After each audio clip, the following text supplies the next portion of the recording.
Diabetes, hyper tension, heart disease, వీటన్నిటికీ మూలం ఒకటే అంటారా? Mall functioning of cell is the reason for any infection in the body. ఈ విధానంలోనే కదా సెల్ హెల్త్ క్లినిక్ మొత్తం పనిచేస్తుంది. How to prevent the cells from mall functioning.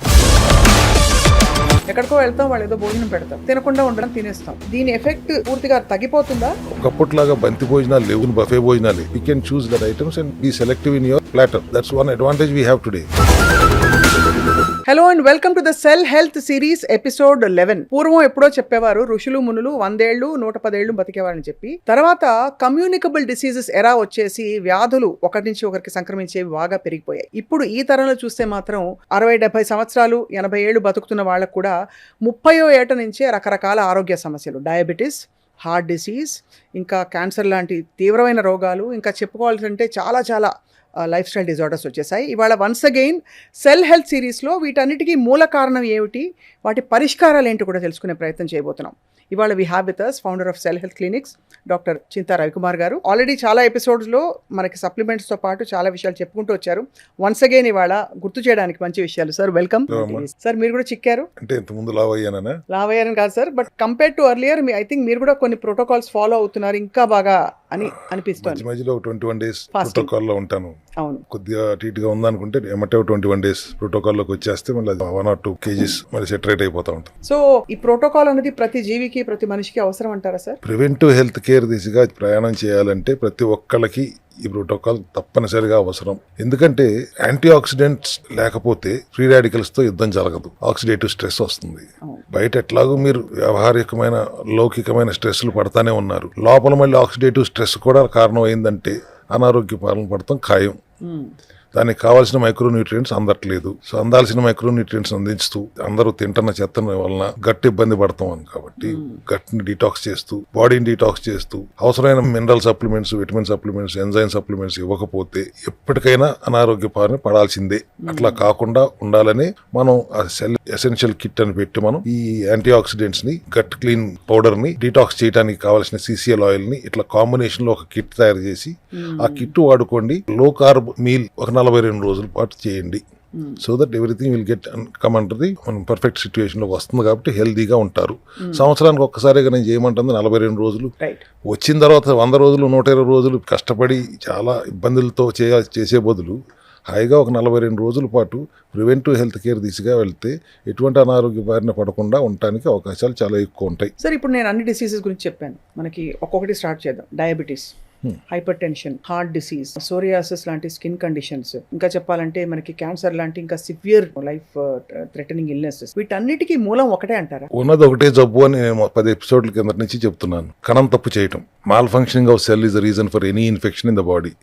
Because 90% of cells live for hardly 1 day to 100 days. కొత్తగా వచ్చే cells designated job చేయకుండా reverse లో పనిచేస్తే జబ్బులు వస్తున్నాయి. ఎక్కడ కణం తప్పు చేస్తుంది అనే దాని మీద మీరు పేర్లు చెప్పారు. అదే మెలిగ్నెంట్ గా మారిపోయి తప్పు చేస్తుంటే దాన్ని క్యాన్సర్ అంటున్నారు. కిడ్నీ సెల్స్ తప్పు చేస్తుంటే క్రియాటిన్ ప్రాబ్లం అంటారు, లేకపోతే కిడ్నీ డిసీజెస్ అంటాం. అట్లాగే లివర్ సెల్స్ తప్పు చేస్తుంటే ఫ్యాటీ లివర్, ఫైబ్రాసిసో, సిరోసిసో పేర్లు పెడతానికే గానీ ఎక్కడైనా గానీ కణం తప్పు చేయటమే ముఖ్యమైన కారణం జబ్బుకి, అనారోగ్యానికి. తప్పు చేయకుండా చూసుకోవటం ఎలా, ఒకవేళ తప్పు చేస్తే దాన్ని సరి చేయటం ఎలా, దాన్ని రిపేర్ చేయటం ఎలా, రిపేర్ చేయలేకపోతే అవి చనిపోయే వరకు వాటిని పస్తు పెట్టడం ఎలా, ఈ విధానంలోనే కదా సెల్ హెల్త్ క్లినిక్ మొత్తం పనిచేస్తుంది. Philosophy is that how to prevent the cells from malfunctioning, or if at all they are malfunctioning, how to repair it. If it can't be repaired, if the stage is beyond that repair stage, how to keep them on starving. ఇట్లా చేసినందువల్ల ఎటువంటి అనారోగ్యమైన తగ్గిపోతుంది అనేది మా విధానం. కాబట్టి మూలం అక్కడి నుంచే కరెక్ట్ చేసుకుంటూ వస్తారు. దానికి కొంత పేషెన్స్ కావాలి, కమిట్మెంట్ అండ్ సిన్సియర్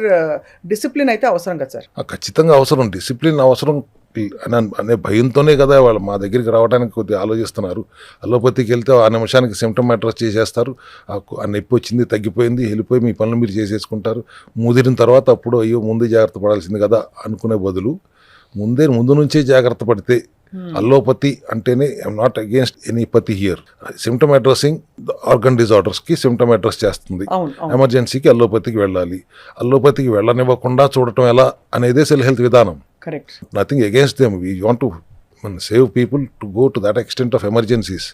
ఆ సిచ్యువేషన్కి వెళ్లకుండా హాయిగా ఆరోగ్యంగా ఉండటానికి మీరు అన్నారు పాతకాలపు రోజుల్లో అందరూ 100 సంవత్సరాలు బతికేవారు అని. 100 సంవత్సరాలు బతికేవారు, 70 సంవత్సరాలు బతికేవారు, 60 సంవత్సరాలు వచ్చేవారికి హాస్పిటల్ ముఖం చూసేవారు కాదు ఫస్ట్. అవును సార్, డయాబెటీస్ అంటే వృద్ధులకు వచ్చేది అనుకునేవాళ్ళు ఇది. వృద్ధులు జబ్బు అనుకునేవారు అందరూ. ఎందుకంటే వాళ్ళు అంత ఆరోగ్యంగా ఉండేవారు, తినే ఆహారం కూడా అంత ఆరోగ్యంగా ఉండేది, చేసే పనులు కూడా అంత ఆరోగ్యంగా ఉండేవి. ఇవాళ మన పరిస్థితులు ఎన్నిసార్లు మాట్లాడుకున్నా అర్ధరాత్రులు అపరాత్రులు అని లేకుండా సర్కాడియన్ రిథంకి ఎగనెస్ట్గా అంత జీవన విధానం మారిపోయినప్పుడు జీవనశైలిలో మార్పులు అవసరం, ఆహార విధానంలో మార్పులు అవసరం. ఎసెన్షియల్ కిట్తో మీరు 42 రోజులు చేయండి అని మనం ఎంత చెప్తున్నా ఆ అవేర్నెస్ క్రియేట్ అవ్వట్లేదేమో.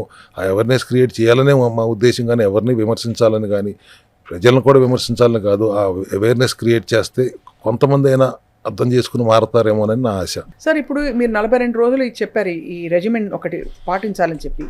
అలా కాకుండా మనకి డైలీ లైఫ్లో జరుగుతున్న ఎన్నో తప్పిదాలు కొన్ని మన కంట్రోల్లో ఉండవు. ఎక్కడికో వెళ్తాం, వాళ్ళు ఏదో భోజనం పెడతారు, తినకుండా ఉండలేము, ఏదో తినాలి కదా అని తినేస్తాం. అలాంటివి మనకి ఇవి చేస్తున్నప్పుడు కూడా అలాంటి ఇన్పుట్స్ ఉంటే దీని ఎఫెక్ట్ పూర్తిగా తగ్గిపోతుందా, లేక అయినా కూడా అది పనిచేస్తుంది అంటారు మీరు చెప్పే మెథడాలజీ అంతా కూడా? ఇక్కడ 2 రకాలు. కొంత కంపల్షన్ వలన తినాల్సి వస్తే కొద్దిపాటి చీటింగ్ జరిగినా ఎమ్మటే 2 రోజులు పూర్తిగా లంకడం చేసేయండి అనేది ఒక విధానం. లేదు ఫంక్షన్కి వెళ్ళాలి, చాలా క్లోజ్ నిటెడ్ ఫ్యామిలీ ఫంక్షన్స్ ఉంటాయి, ఫ్రెండ్స్లో ఫంక్షన్స్, పెళ్లిళ్ళకి వెళ్ళాలి. ఇవాళ ఒక అడ్వాంటేజ్ ఉంది అక్కడ. ఒకప్పట్లాగా బంతి భోజనాలు లేవు, అన్ని బఫే భోజనాలే. I mean to say. So మీకు కావాల్సిన చాయిస్ ఉంది. మిమ్మల్ని ఎవరు బలవంతం చేయట్లేదు, ఇది అన్ని తినండి, ఇది తినండి, ఇది తినండి అని బలవంతం చేసి పెట్టే రోజులు లేవు. కాబట్టి you have your option. Salads ఉంటాయి అక్కడ. మీరు నాన్ వెజిటేరియన్ అయితే you have non veg items. Pick and choose that items and be selective in your platter.